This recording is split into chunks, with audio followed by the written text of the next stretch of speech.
იმერეთში იმყოფებოდა ლეიბორისტული პარტიის საპრეზიდენტო კანდიდატი შალვა ნათელაშვილი ზესტაფონის რაიონს სტუმრობდა, სადაც რამდენიმე სოფლის მოსახლეობას საკუთარი პროგრამა გააცნო. მან მოსახლეობის პრობლემები მოისმინა და აღნიშნა, რომ გამარჯვების შემთხვევაში ეკონომიკური მდგომარეობის გაუმჯობესება და რუსეთთან ურთიერთობების დარეგულირება მთავარი პრიორიტეტები იქნება. თორსა შალვა ნათელაშვილს სოფელ კვალიცში დეკანოზმა კირიონმა საჩუქრად ხატი გადასცა. შორებზე მარშალის კონსულებზე და ჩემს ზესტაფონელებს ასე უჩამეკეთებია ეს მეყოფოდა. ჩვენი პროგრამა სოფელ კარდაკარ. ეს არის უკვე მე-200 სოფელი, რომელიც მოვიარეთ სრულად საქართველოში. განწყობა არის ერთსულოვანი, სისტემა უნდა შეიცვალოს.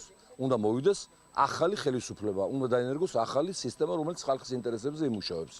ეს გზა არის საქართველოს მთავრობის და ხელისუფლების სირცხვილი. ამისთანა ისტორიულ სოფელს, აი აქ ტრასის პირზე, სადაც ავტობანი გადის, აი ამისთანა გზა არ უნდა კონდეს.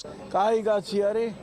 დამოუკიდებლობისათვის ბრძოლობსა და ესედაც უნდა სწორია მაგის გამოსვლა ყველაფერი ვეთანხმები და მხარს უჭერ.